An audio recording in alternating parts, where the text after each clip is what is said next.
1987 with this spiritual journey that will cost you, the citizens of Clearwater, will cost you upwards of $250,000 fucking dollars to get clear from Thetans.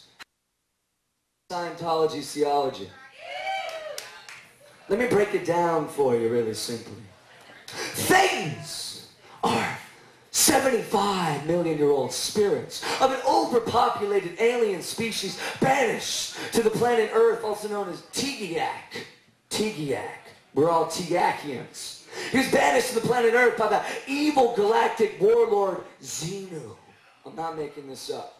Xenu isolated them in volcanoes and blew them up with hydrogen bombs. These spirits left over possess lower life forms like exorcists, including primates starting with amoebas and clams, than us. These things possess various parts of the body causing psychosomatic pains and diseases that must be cleared by the use of an e-meter, a cheap polygraph device that registers heat and your reincarnated souls. Yeah, people buy this shit.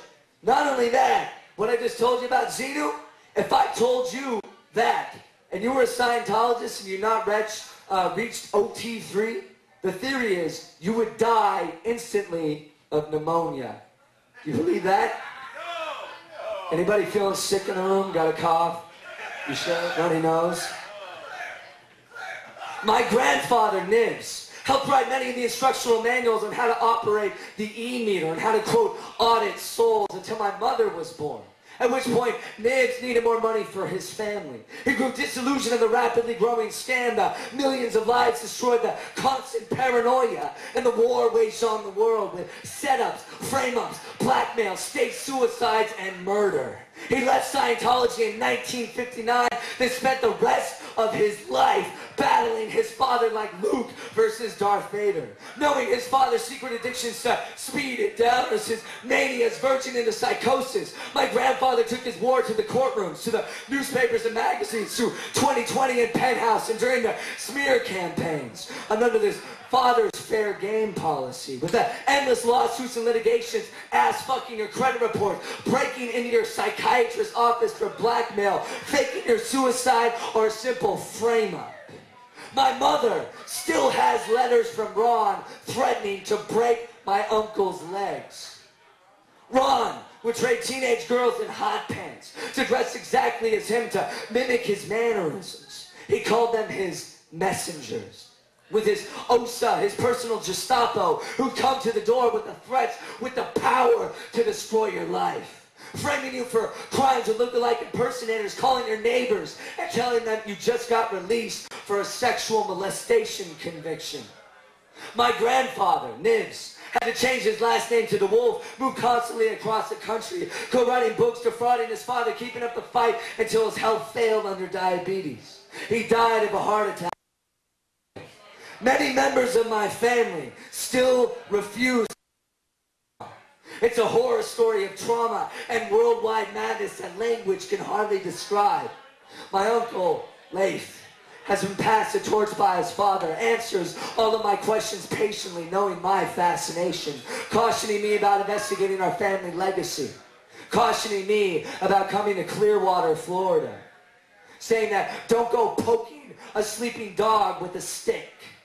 Leif says it's perverted our family history, that it's the strangest story he's ever known. He's writing his own book, The Cult Template, an instructional book on how to create your own cult, step by step.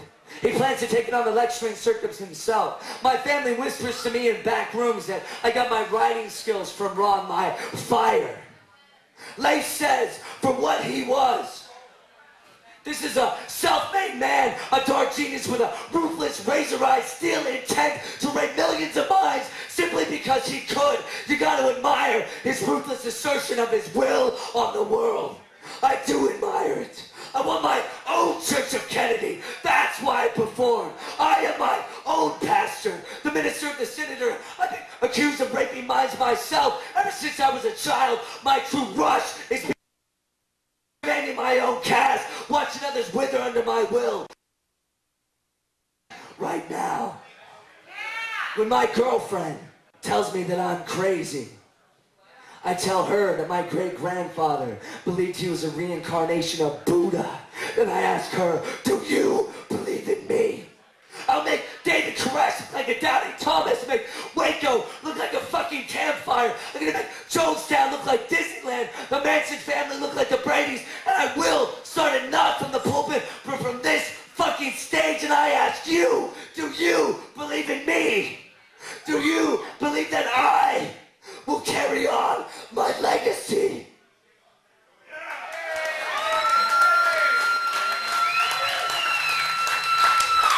Thank you, now that my voice is entirely shut. Actually, right now, because they haven't come up on stage before, and I know a lot of you people are into the rock and so on, and we're going to be getting back to some hardcore shit, looking by the tats on some of the members of the next band. But at this moment, like I said, this is a pivotal moment in Scientology history. Scientology is dwindling. Scientology is running out of members. They cannot fuck over more people that are already involved. And even by making a public demonstration of this, there are people getting fucked over and sent to RPF camps and whatnot because of the fact that this concert was allowed to go on. Because of the fact that their smear campaigns, character assassination are successful enough, and the fact that you people are here. And the fact that you people are here, you gotta realize you got about 3,000 brain-dead, sci-fi motherfucking clones in that building right over there. And they all view you as SPs, the enemy. And if you ever get in their path, they will not hesitate to destroy you. And as an example of that, right now I'd like to bring up many of the chairmen and the board of the Lisa McPherson Trust. Really, please put it together for them. You have absolutely no idea the shit that they've had to endure simply by speaking the truth. Please give it up for them. Louder, motherfuckers, come on! Ladies and gentlemen, the chairman of the Lisa McPherson Trust, Bob Minton, give it up, please. Listen, thank you very much. I got to tell you, I know you want to get back to the music here, and the main reason we're here is to help liberate Clearwater from Scientology. We're taking phone calls from people all over the country and all over the world whose lives have been destroyed by Scientology. And we're helping these people find the right places in our government where they can file complaints, where they can get some help for what Scientology is doing to them. And I just want you guys to know that if you know anybody whose lives have been hurt by this cult, tell them to call the Lisa McPherson Trust and we'll help them. One final thing for me, I want to thank Mike Croats particularly for putting this thing together. 4 months ago when Mike came to me and he said, you know, we'd like to put together a concert for the Lisa McPherson Trust, you know, I was hoping that was really going to happen, and damn it, Mike didn't do it really hard. He worked. He got his ass busted by Scientology every inch of the way, and we're glad you all came here, and thank you very much for your support, and we're going to help you take back Clearwater.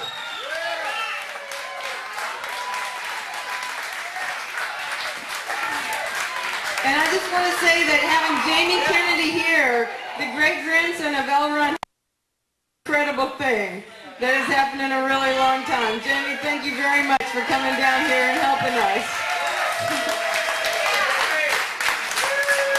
And Jesse Prince, get up here right now. Jesse Prince was in Scientology for 16 years. He was second in command in Scientology, and he's going to tell you what that was like. Thanks. Well, I tell you what, being in a cult is not an easy thing to do. Being the leader of a cult is also morally not something that's easy to do. We have a lot of people over there in the Fort Harrison that really, in their minds, they don't have another chance in life. In their minds, they think they have done the best they could in life.